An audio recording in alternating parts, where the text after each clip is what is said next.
Assalamu alaikum wa rahmatullahi wa barakatuh. Au cours de cette séance, on va corriger l'exercice numéro 2 de la partie dit physique concernant le devoir numéro 1, semestre 2, pour les élèves des troncs communs, la matière physique chimie. Un solide S de masse M est accroché à un ressort de constante de raideur K égale 20 N par mètre. À l'équilibre, le ressort s'allonge d'une longueur delta L égale 10 cm. On donne l'intensité de pesanteur G égale 10 N par kg. La question numéro 1. Faire le bilan des forces extérieures exercées sur le solide et les représenter. 2. Calculer l'intensité de la force exercée par le ressort sur le solide. 3. Calculer la masse M du solide S. السؤال الأول: أعطي جردا للقوى الخارجية المطبقة على الجسم الصلب ثم مثلها على الشكل. أولا نحدد الجسم المدروس وهو الجسم الصلب S. Et on écrit: le système à étudier c'est le solide S. ثم نحدد القوى الخارجية المطبقة على الجسم الصلب S. نجد تأثير النابض على الجسم الصلب S, c'est-à-dire la tension des ressorts qu'on symbolise par le vecteur T. ونجد كذلك تأثير الأرض على الجسم الصلب, c'est-à-dire le poids du solide S qu'on symbolise par le vecteur P. Et on écrit: le bilan des forces extérieures qui exercent sur le solide S sont le vecteur P, c'est-à-dire le poids du solide S, et le vecteur T, c'est-à-dire la tension des ressorts. Et on va représenter ces deux forces, le vecteur P et le vecteur T. Le poids P du solide S, c'est une force à distance. Donc, son point d'application est le point qui représente le centre de gravité du solide S. Et on sait que le poids est toujours dirigé vers le bas verticalement. Et on ajoute le vecteur P. Pour la tension des ressorts, qu'on symbolise par le vecteur T, c'est une force de contact, donc son point d'application est le point de contact entre le ressort et le solide S. Le ressort tire le solide S vers le haut. Donc la tension des ressorts est dirigée vers le haut verticalement. Et on ajoute le vecteur T. Pour la question numéro 2, calculer l'intensité de la force exercée par le ressort sur le solide. يعني نحسب شدة القوة المطبقة من طرف النابض على الجسم الصلب، أو ما يسمى بشدة توتر النابض. تعرفنا في الدرس على العلاقة التالية: T égale K fois delta L. K, c'est la constante de raideur des ressorts, يعني ثابتة صلابة النابض. Delta L, c'est l'allongement des ressorts, يعني إطالة النابض. ونعني بإطالة النابض الفرق بين طول النابض بعد تعليق الجسم الصلب S وطوله الأصلي، يعني قبل تعليق الجسم الصلب. On a T égale K fois delta L.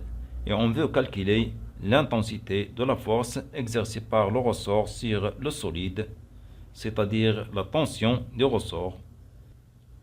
K est donné, c'est 20 N par mètre, et delta L aussi donné, c'est 10 cm. Donc, T égale 20 N par mètre, et delta L, c'est 10 cm qu'on va convertir en mètres, c'est-à-dire on va multiplier 10 par 10 à la puissance moins 2. Après le calcul, on obtient donc T égale 2 newtons. La question numéro 3. Calculer la masse M du solide S. Pour répondre à cette question, on va appliquer le principe d'inertie, c'est-à-dire la première loi de Newton. On a le solide S et en équilibre. Donc, la somme des forces exercées sur le solide S est égale le vecteur nul. Et on écrit: puisque le solide S est en équilibre, alors le vecteur P plus le vecteur T égale le vecteur nil. On choisit un axe dirigé vers le bas positivement sur lequel on projette les deux forces, le vecteur P et le vecteur T. On peut choisir l'axe orienté vers le haut positivement, c'est la même chose, on obtient le même résultat.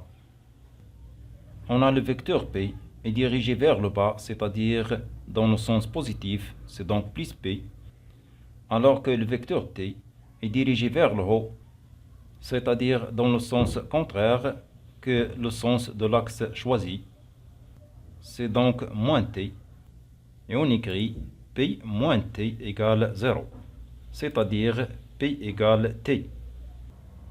Et on remplace P par son expression, c'est donc M fois G égale T. De cette expression mathématique, on peut déduire M, c'est donc M égale T divisé par G. On remplace T par sa valeur, c'est 2 newtons, et G par sa valeur, c'est 10 newtons par kilogramme. On obtient donc 2 newtons divisé par 10 newtons par kilogramme. Après le calcul, on obtient donc M égale 0,2 kg. La prochaine fois, on va corriger l'exercice numéro 3 de ce contrôle. Les données de cet exercice sont la masse volumique de l'eau, c'est 1000 kg par mètre cube. L'intensité de pesanteur G est égale 10 N par kg. Un solide S de masse M égale 200 g est plongé totalement dans l'eau. Le solide est en équilibre. La question numéro 1, faire le bilan des forces extérieures exercées sur le solide S. La question numéro 2, si le volume de l'eau déplacée est V égale 50 ml, calculez FA, l'intensité de la poussée d'Archimède. La question numéro 3, représentez les forces s'exerçant sur le solide S à une échelle convenable. Pour cette troisième question, avant de représenter les forces qui s'exercent sur le solide S, et ces forces, c'est la force exercée par le ressort, et la force exercée par l'eau, et la force exercée par la terre. On a donc trois forces qui s'exercent sur le solide S. Donc avant de les représenter, il faut calculer leur intensité et après choisir une échelle convenable.